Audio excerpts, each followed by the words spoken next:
Ve jménu Otce i Syna i Ducha Svatého. Amen. Milost našeho Pána Ježíše Krista i láska Otcova a společenství Svatého Ducha s vámi se všemi. Je postní doba, milí bratři a sestry. V postní době, stejně jako v adventě, víte, tyto období jsou na to, abychom si uvědomili, že ve křtu jsme se narodili jako děti Boží. Ale jako každé dítě je třeba, aby rostlo, tak my teprve tím růstem se stáváme křesťany. Křesťanství není náboženství nebo nějaké tajemné úkony, ale pozvání k životu stále většímu. No a tak přestože je postní doba, tak teď máme slavnost, radost z té obrovské události, kdy Bůh se dotýká člověka a nabízí mu, nám, že chce žít s námi, mezi námi. Zvěstování Páně k Marii jako naší prostřednici přichází a dotýká se celého lidství. Litujme svých hříchů, prosme o Boží milosrdenství. Smiluj se nad námi, Pane. Ukaž nám, Pane, své milosrdenství. Smiluj se nad námi, všemohoucí Bože, odpusť nám hříchy a doveď nás do života věčného. Pane, smiluj se. Pane, smiluj se. Kriste, smiluj se. Kriste, smiluj se. Pane, smiluj se. Pane, smiluj se.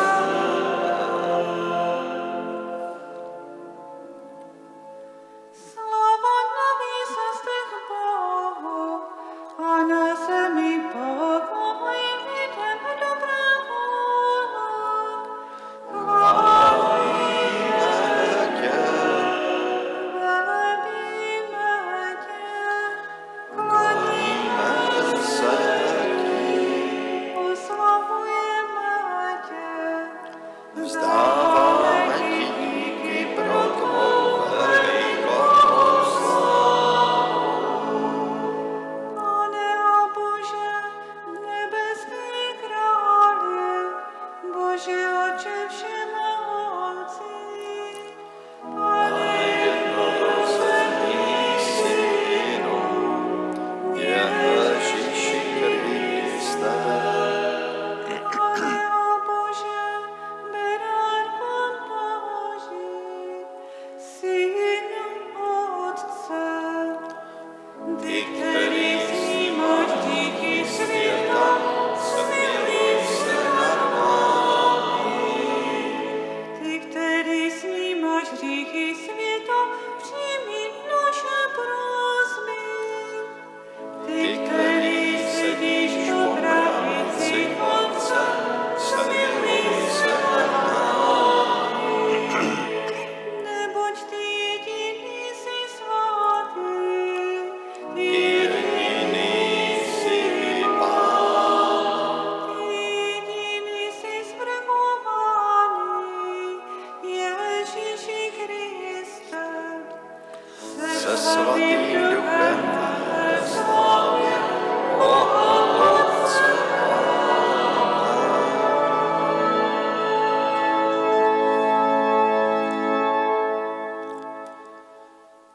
Modleme se. Bože, vyznáváme, že se tvé slovo stalo v lůně Panny Marie člověkem. Tvůj syn, náš vykupitel, se stal jedním z nás a má účast na našem lidském životě. Dej, ať i my máme účast na jeho božství. Neboť on s tebou v jednotě Ducha Svatého žije a králuje po všechny věky věku.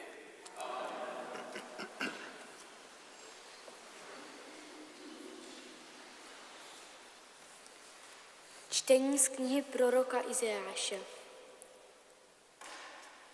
Hospodin promluvil k Achazovi skrze proroka Izajáše. Vžádej si znamení od Hospodina, svého Boha, ať hluboko v podsvětí, či nahoře ve výšinách. Achaz však řekl, nebudu žádat, nebudu pokoušet Hospodina. Tu pravil Izajáš, slyšte tedy, Davidův dome. Nestačí vám omrzovat lidi, že omrzujete i mého Boha? Proto vám dá znamení sám Pán. Hle, Pana počne a porodí syna a dá mu jméno Emanuel. To je Bůh s námi. Slyšeli jsme slovo Boží.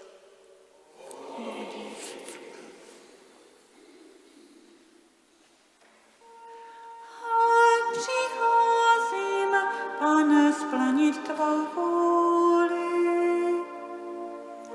Ale přicházím, Pane, splnit tvou vůli. V obětních dárech si nelibuješ, za to jsi mi otevřel uši. Celopaly a smírné oběti nežádáš, tehdy jsem řekl, ale přicházím.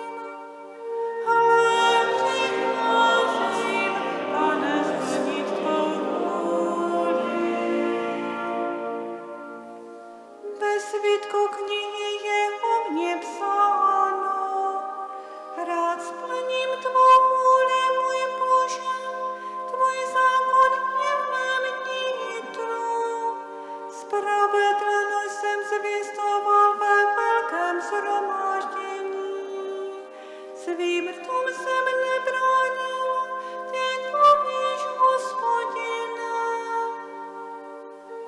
Ale přicházím, Pane, splnit tvou vůli. Nenechal jsem si pro sebe tvou spravedlnost. O tvé věrnosti a pomoci jsem mluvil. Nezatajil jsem tvou lásku a tvou věrnost před velkým shromážděním. Ale přicházím, Pane, splnit tvou vůli.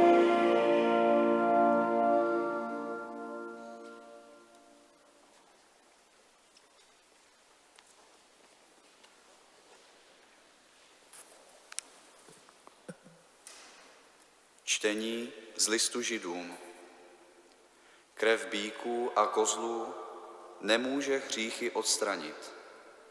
A tak Kristus, když přicházel na svět, řekl, dary ani obětí si nechtěl, ale připravil jsi mi tělo. V celopalech a v obětech za hřích si neměl zálibu.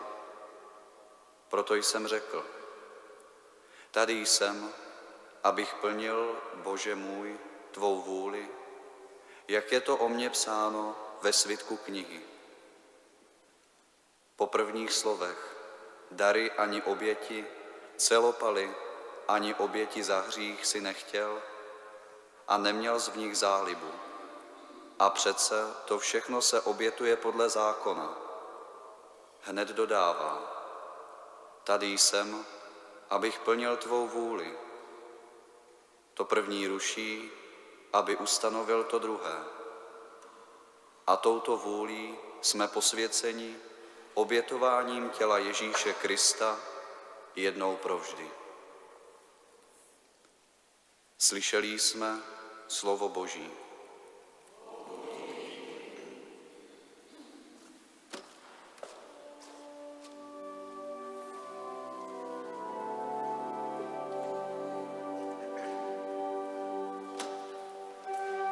Boží syn si tě modlí, slyš matkou mluvití, jak jen srdce tvé zvolí.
Pán s vámi. I s mnou. Slova svatého Evangelia podle Lukáše.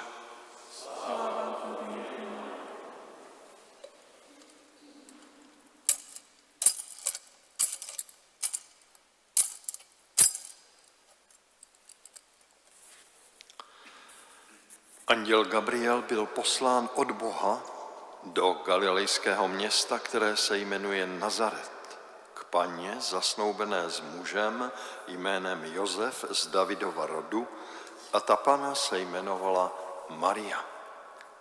Anděl k ní vešel a řekl: buď zdráva, milosti plná, Pán s tebou.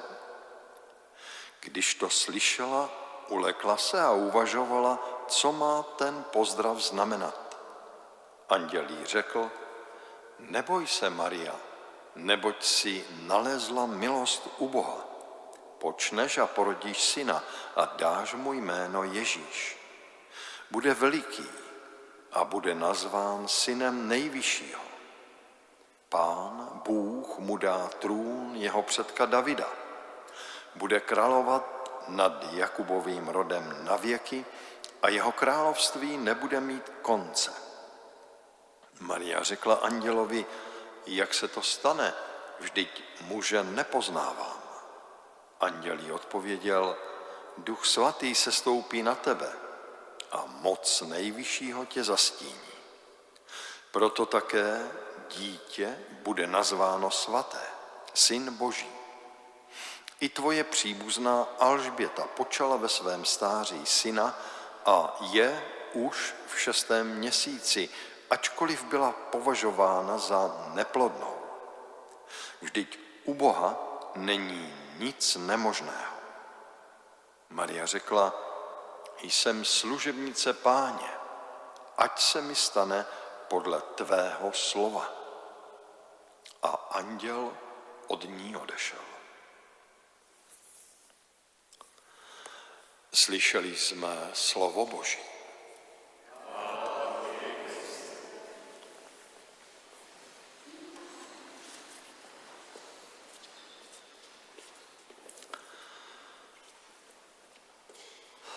Snad jsme si všichni všimli, milí bratři a sestry, jak naše maličká země je krásná, a když je nějaký člověk krásný, ať je to dívka nebo chlapec, žena nebo muž, tak bývá ještě něčím krásným ozdobený. A tak ta naše země je ozdobená, víte, těmi věžičkami, těmi kapličkami, těmi kostely a kostelíčky a dokonce i katedrálami či bazilíkami. A je to možné vidět z auta, z vlaku. Prostě velice zajímavé. No, ale vidět kostel není tak těžké, ale uvědomit si, komu je ten kostel zasvěcený. Kostel patří Bohu, v kostele přicházíme setkávat se s Bohem, ale snad všichni víme, jako setkávat se s Bohem to zase není tak jednoduché. To se musíme naučit. Víte, když se zeptáme, modlíš se večer, ráno? Nemám čas, nebo jsem zapomněl, nebo jsem unavený. Tak jak?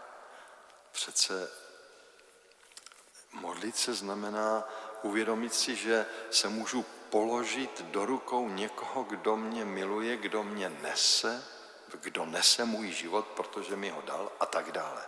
Vzpomnět si, a to modlitba nejsou básničky, ale naučit se vzpomnět si, že jsem nesen Bohem.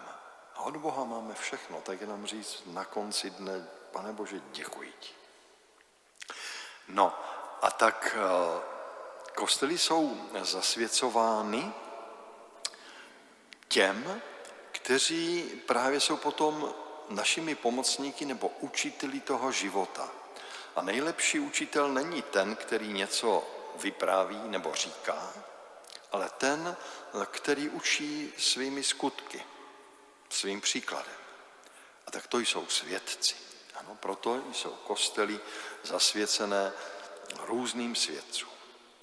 No a ty velké kostely, anebo důležité, jsou zasvěceny největšímu světci, nebo největší světici, to znamená Paně Marii. Že? Tato bazilika, nebo bazilika na Hostýně, jsou zasvěceny na nebevzetí Panny Marie.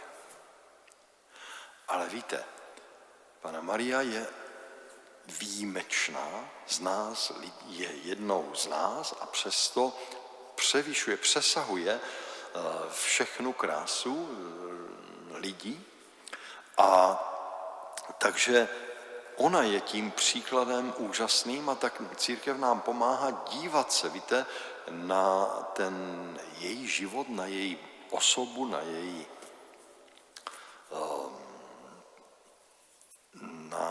její úlohu v dějinách nás lidí a tedy potom ty různé úkoly nebo různé situace, které prožívá Panna Maria, tak víte, to jsou ty situace, které prožíváme my, ale většinou si jich nevšimneme.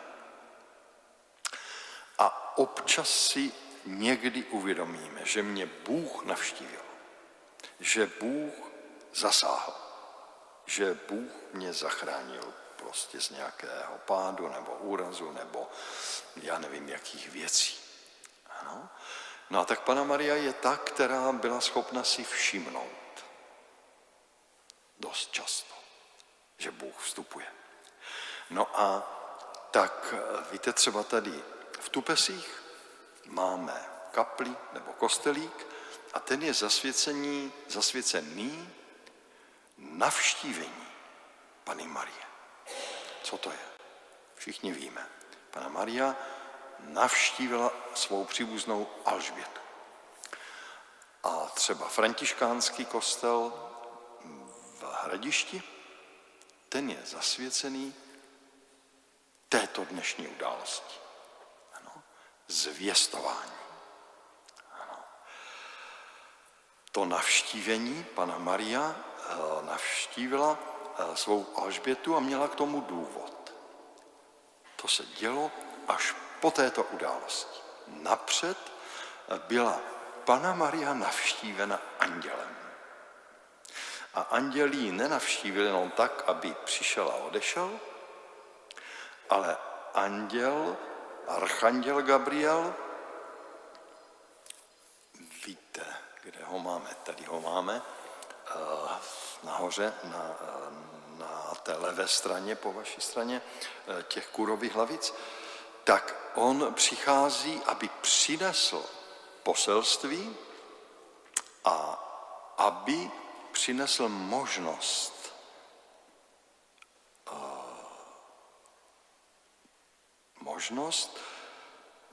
té dívce z Nazareta to poselství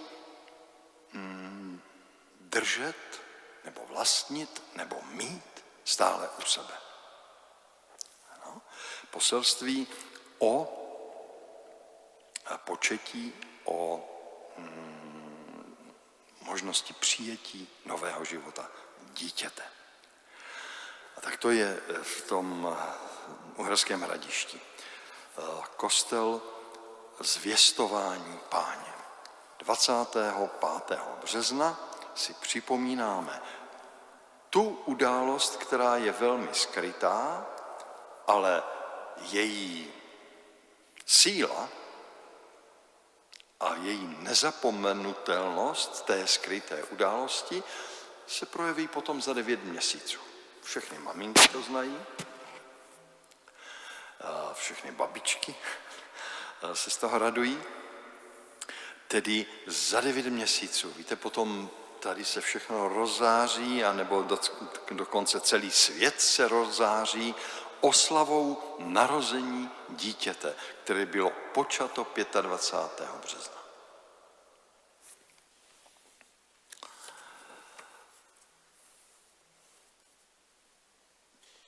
Co to znamená, když řekneme slovo Bůh? Rozumíme tomu? Víte, nebo co to znamená početí? Co znamená slovo Panna?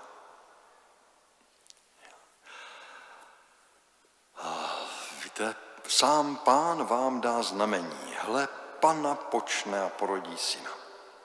A nebo v evangeliu bylo, přišel archanděl Gabriel k Panně, zasnoubené s mužem jménem Josef. Panna, to je dítě. To je ne dítě rodu mužského, ale dítě, které je děvčetem a má těch svých 6, 8, 10 let. Je někým, kdo není dotčený a nemá ani proč být dotčený. Ale víte, že když takovéto dítě, tedy takováto dívenka, se narodila někde ve zlatých poduškách, tedy na nějakém zámku nebo hradu a byla princeznou, tak prostě už ve 12, 14, 15 letech je provdána. A mnohé už v 15, 16 letech se stávaly matkami.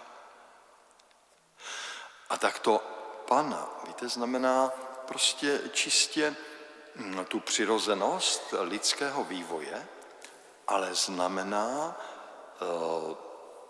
tu přirozenost, kterou má mít lidská společnost.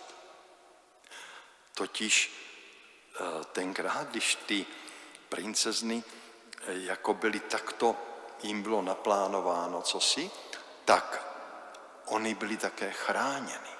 Víte, celou společností bylo ta dívka, to dítě chráněno. Aby nebylo dotčeno, aby nebylo zraněno, aby se nastalo něco, co se nepatří, co jak si komplikuje potom život té dívky a celé společnosti. Takže společnost, víte, chránila toto čisté, tuto čistou roušku, toto čisté srdce nebo tyto čisté oči a tak dále. No a ono s tím vdáváním samozřejmě to potom bylo velmi různé. Ale tady v té velké události, víte, kdy Bůh přichází právě k takovémuto člověku, který je chráněn tou společností, který ta společnost ví a ta dívka je rozvíjena v tom vědomí, že to je velký dar, to je velký poklad, to je velké bohatství mít čisté srdce, být nedotčenou. Tak ta dívka z toho Nazareta takto vyrůstá v takovém také prostředí a my nevíme přesně, ale určitě měla něco mezi těmi 14, 16 lety. Když přichází ten archanděl Gabriel.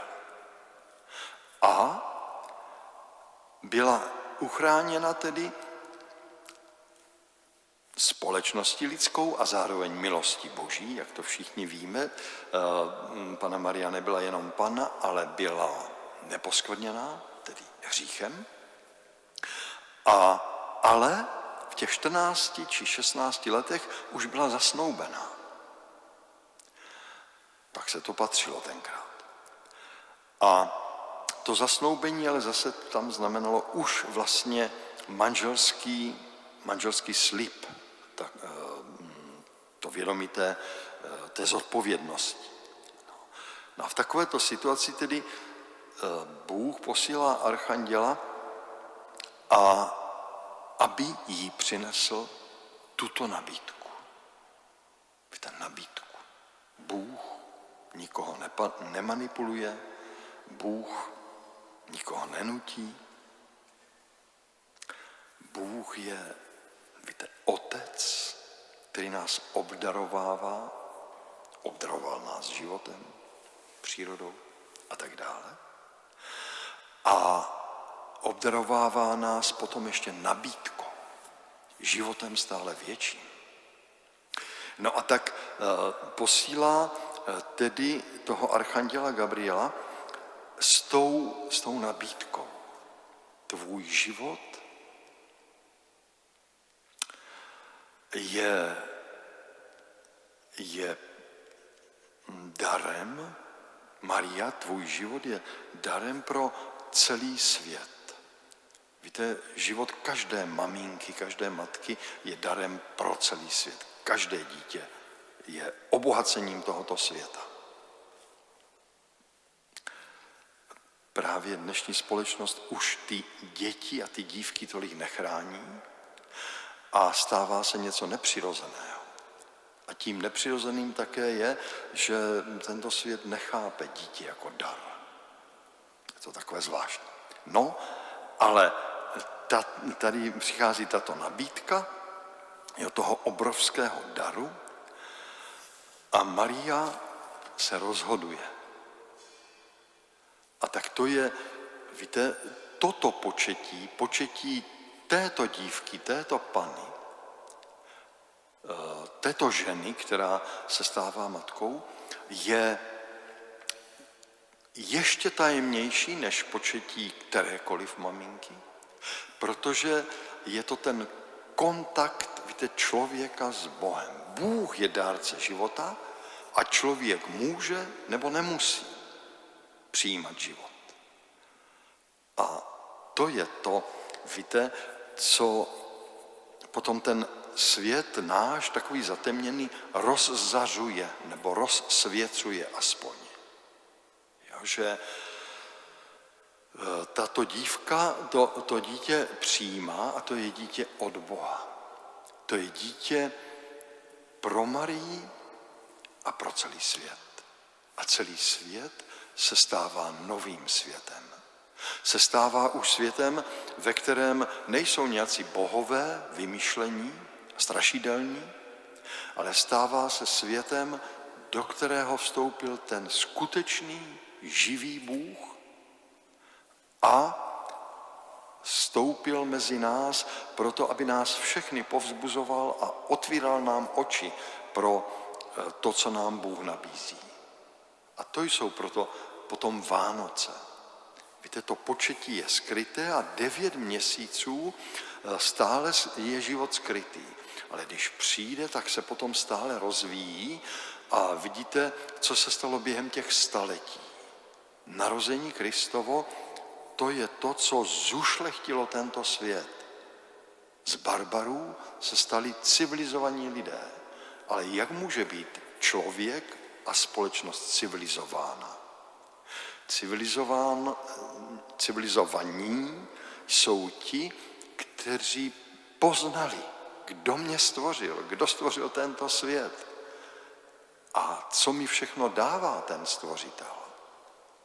A tak ten stvořitel nám dal především svou lásku, nám dal ty obrovské dary toho stvoření a nám dal své rady. Říkáme jim přikázání. Otevřel svou moudrost. Víte, a skrze toho Krista, skrze tu Marii, skrze ty apoštoly přichází do světa tak silná moudrost, že ten svět se stává krásným. Ta naše země. Chtěli byste žít někde v Africe? Nebo v Asii? Ve Vietnamu, v Kambodži? Já nevím kde. No asi moc ne. Proč? No protože tam nepřišlo toto poselství. Víte, tam nepřišlo ještě to, že Bůh se dotkl člověka, přišel mezi nás. Jenom tam, kde lidé poznali toto poselství, tuto událost, tak se svět rozzářil. Važme si toho a buďme si vědomi. Víte, my křesťané máme být pokorný a skromný. Ale pokorný a skromný může být jenom ten, kdo je opravdu bohatý a který ví, kdo je, který si je vědom toho, co má. Mám pravdu. O tu pravdu se můžu opřít. Víte, Bůh, to je pravda. On je se mnou, je vedle mě. Já se můžu o něho opírat. A tak kéž, víte, dokážeme pronikat těmi událostmi a těmi pojmy. Ano, Bůh je světlo. Bůh je milosrdenství a tak dále. Bůh je dobro. Ano. A Panna je, víte, ta dívenka, kterou má rodina chránit. A má ji připravovat na otevřenost životu, který obohatí tento svět. Amen.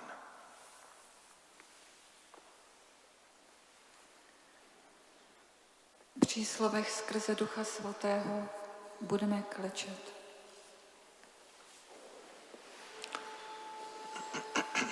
Věřím v jednoho Boha, Otce všemohoucího, stvořitele nebe i země, všeho viditelného i neviditelného. Věřím v jednoho Pána Ježíše Krista, jednorozeného Syna Božího, který se zrodil z Otce přede všemi věky. Bůh zvolal světlo ze světla, Pravinu zdravého Boha. Zrozený, nestvořený, jedné podstaty s Otcem, skrze něho všechno je stvořeno. On pro nás lidí a pro naši spásu Sestoupil z nebe.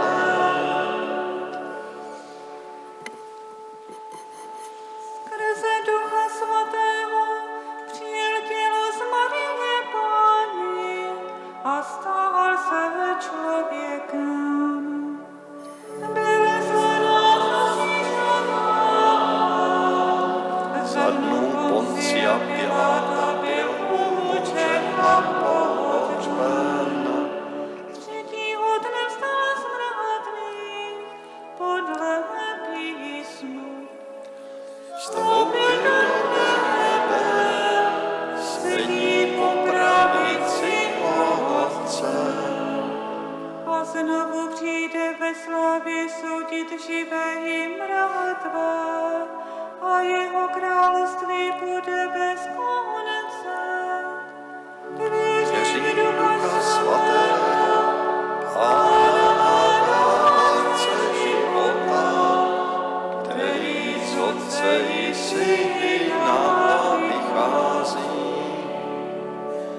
S Otcem i Synem je zároveň ctíván a oslavován a mluvil ústy proroků.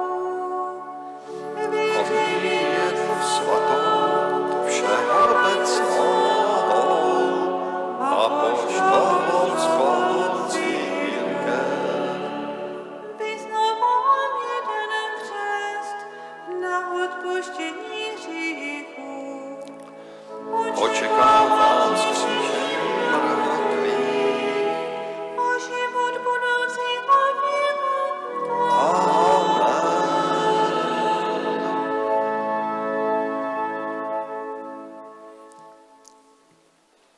Drazí, dnešní slavnost je slavností vtělením. Bůh, který je duch, přijímá naše lidské tělo, stává se člověkem, abychom my nebyli opuštěni sami v nejistotách a v dohadech o tom, co je to život a kam směřuje. Přišel Ježíš tedy mezi nás a my můžeme s důvěrou volat a prosit. Veď Bože, svým svatým duchem církev služebnici víry najděte a lásky Dej politikům odvahu stavět se vždy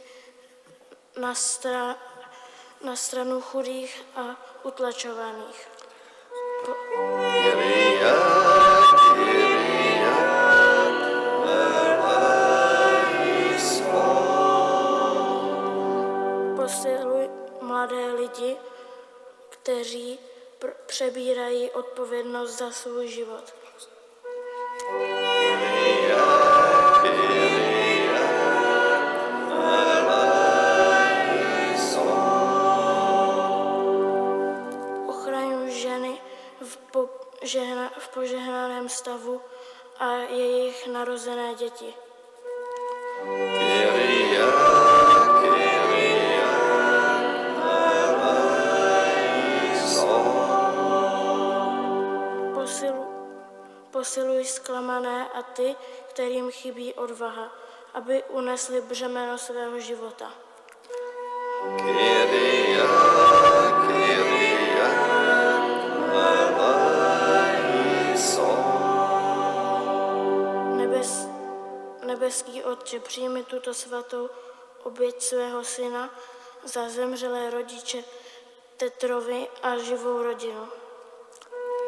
Kyrie, Kyrie, eleison.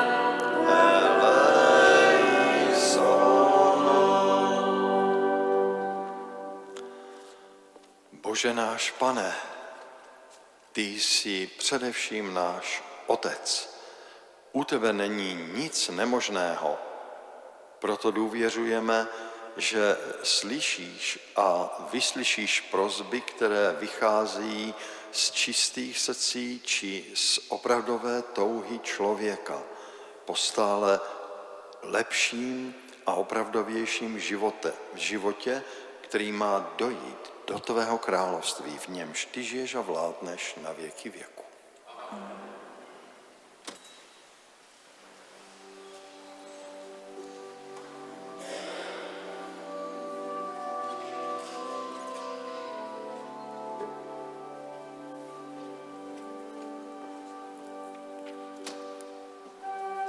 Slyší Panna Maria, zprávu od Anděla.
Modleme se, bratři a sestry, aby se má i vaše oběť zalíbila Bohu Otci Všemohoucímu. Ať ji přijme ke své slávě a k spáse světa. Všemohoucí Bože, připomínáme si dnes spolu s celou církví, že vtělením tvého syna byl dán základ jejího života a klademe na oltář tyto dary. Přijmi je a dej, abychom se radovali z počátku naší spásy, skrze Krista našeho Pána. Amen. Pán s vámi. Jistě. Vzhůru srdce. Máme u Pána. Vzdávejme díky Bohu našemu Otci. Je to důstojné a spravedlivé. Pravdě je důstojné a spravedlivé, dobré a spasitelné, svatý Otče, všemohoucí věčný Bože, abychom ti vždycky a všude vzdávali díky skrze našeho Pána Ježíše Krista. Neboť on je tvé slovo, které Panna Maria s vírou přijala a které se v jejím čistém těle mocí tvého svatého ducha stalo pro nás člověkem. V něm se nám ukázala tvá věrnost, v něm jsi naplnil slib daný Izraeli i touhu vloženou do srdce všech lidí. A proto tě společně chválíme a se všemi nebeskými zástupy voláme. Svatý, svatý, svatý Pán, nebe i zemi jsou plné slávy. Hosana požehnaný je přichází jménem Páně. Hosana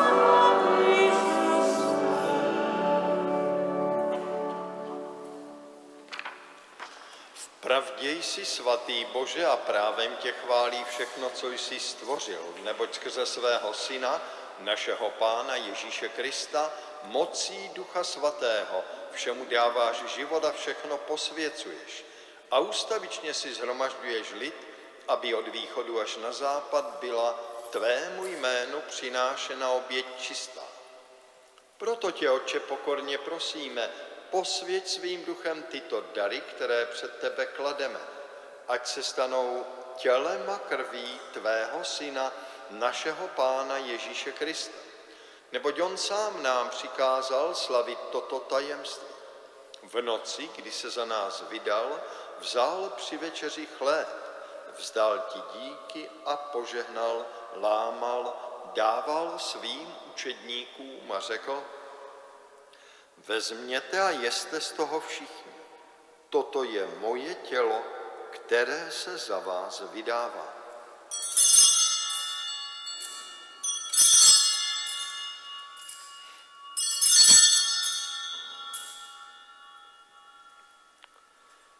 Po večeři vzal také kalich, vzdal ti díky a požehnal, dal svým učedníkům a řekl: vezměte a pijte z něho všichni. Toto je kalich mé krve, která se prolévá za vás a za všechny na odpuštění hříchů. Toto je smlouva nová věčná. To konejte na mou památku.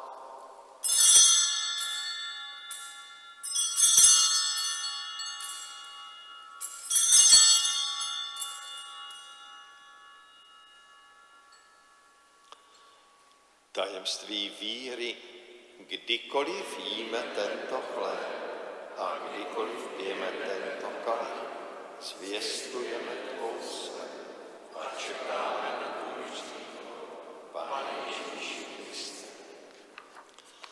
Proto na památku spasitelné smrti tvého Syna i jeho vzkříšení a na nebe vstoupení a očekávání jeho slavného příchodu přinášíme ti, Bože, toto díku vzdání, tuto oběť živou a svatou. Zhlédni na oběť své církve, vždyť je to oběť tvého Syna a jeho obětí jsme byli s tebou usmířeni. A nás všechny, kdo přijímáme jeho tělo a krev, naplň jeho svatým duchem, ať jsme jedno tělo a jedna duše v Kristu našem Pánu. Skrze něho, ať se před tebou stáváme obětí úplnou a ustavičnou, abychom dostali dědictví s tvými vyvolenými, s nejsvětější panou a bohorodičkou Marií, s jejím snoubencem svatým Josefem, s tvými apoštoly a slavnými mučedníky a se všemi svatými našimi zastánci a stálými pomocníky. Pro tuto oběť našeho smíření dej Bože celému světu mír a spásu. Pamatuj na svou církev putující po této zemi, upevní ve víře a lásce. Pamatuj na svého služebníka, našeho papeže Lva, našeho arcibiskupa Josefa, biskupský sbor, kněžstvo a všechen vykoupený lid. Slyš naše prosby, dobrotivý Otče, a stůj při nás, vždyť stojíme před tebou podle tvé vůle. Smiluj se nad svými rozptylenými syny, abychom všichni byli jedno v tobě. Přivítej ve svém království naše zemřelé, bratry a sestry, i všechny, kdo z tohoto světa odešli v tvém přátelství. Splň naši naději, že s nimi budeme v tobě věčně žít a vidět tvou slávu skrze našeho Pána Ježíše Krista, neboť skrze něho dáváš světu všechno dobré. Skrze něho a s ním a v něm je tvoje všechna čest a sláva, Bože Otče všemohoucí, v jednotě Ducha Svatého po všechny věky věku.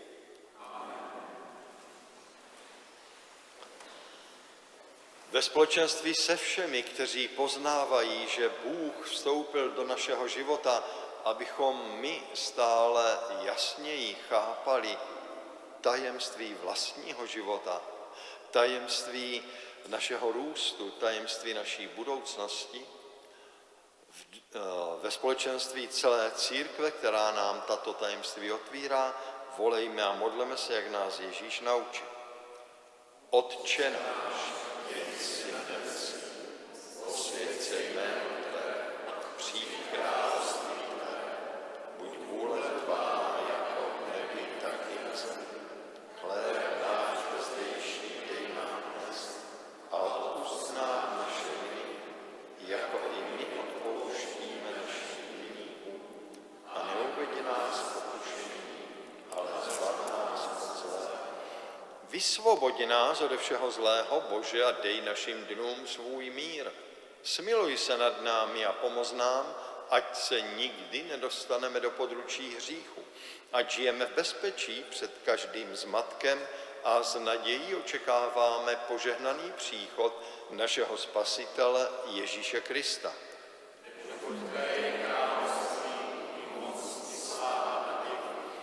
Pane Ježíši Kriste, ty jsi řekl svým apoštolům, odkazuji vám pokoj, svůj pokoj vám dávám. Nehleď tedy na naše hříchy, ale na víru své církve a podle své vůle ji naplňuj pokojem a v jednotě, neboť ty žiješ a králuješ na věky věku. Pokoj Páni, ať zůstává vždycky s vámi. Pozdravme se pozdravením pokoje.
Beránek Boží, ten, který na sebe vzal hříchy světa.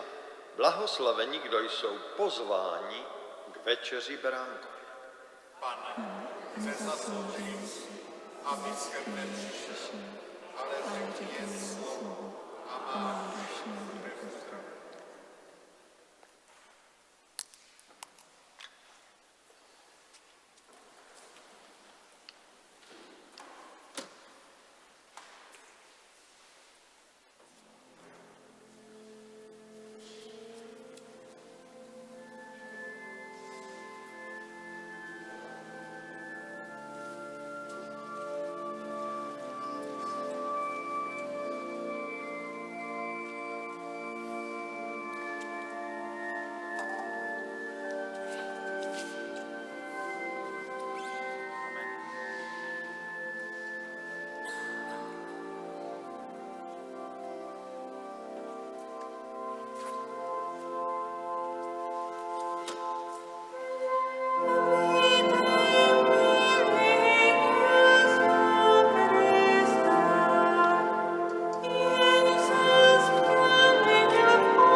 Každý den Pán mi sílu dává, písni moje můj Pán.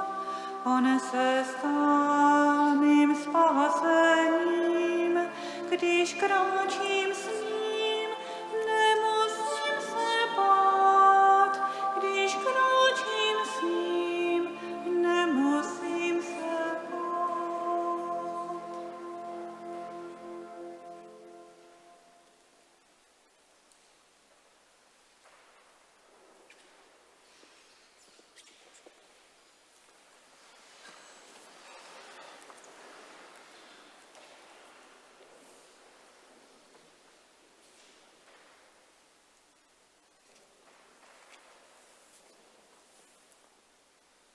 Modleme se. Přijali jsme, Bože, svátost těla a krve Tvého Syna a vyznáváme, že se v lůně Panny Marie stal člověkem, aby nám otevřel cestu ke spáse. Upevni v nás tuto víru a dej, ať se na nás projeví síla jeho vykoupení, abychom došli do nebeské slávy. Neboť on s tebou žije a králuje na věky věku.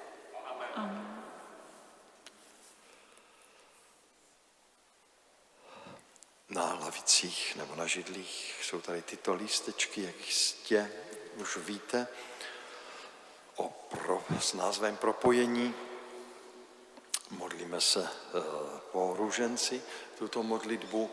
Na lavicích jsou ty lístky pro to, aby se každý mohl třeba, kdokoliv přijde do kostela, pomodlit. Pamatujme jenom na tento projekt, na tuto snahu. Víte, křesťané to jsou lidé, kteří jsou ochotní nějak se zbližovat mezi sebou. Protože člověk, který je daleko od člověka, bude strašně daleko od Boha také. To prostě nejde. Blízko Bohu může být jenom ten, kdo je blízko člověku, spíš lidem kolem sebe. A tak to je smysl toho obnovení našeho křesťanství v každém z nás. Když se učíme dívat, víte, na Pannu Marii, ne jako na nějakou chiméru, ale na panenství jako, víte, ten čistý ubrus, čistý šál, jo, do kterého nebo na který může být vloženo něco, co je vzácné, důležité. Pán s vámi.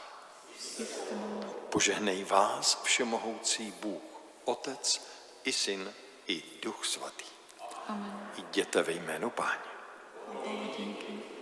Bože, ty jsi poslal našim předkům svaté Cyrila a Metoda, aby jim hlásali evangelium slovanským jazykem. Dej, ať i my přijímáme s radostí tvé poselství a řídíme se jim ve svém životě a na jejich přímluvu, ať jsme všichni spojeni v jednotě víry a lásky. Amen.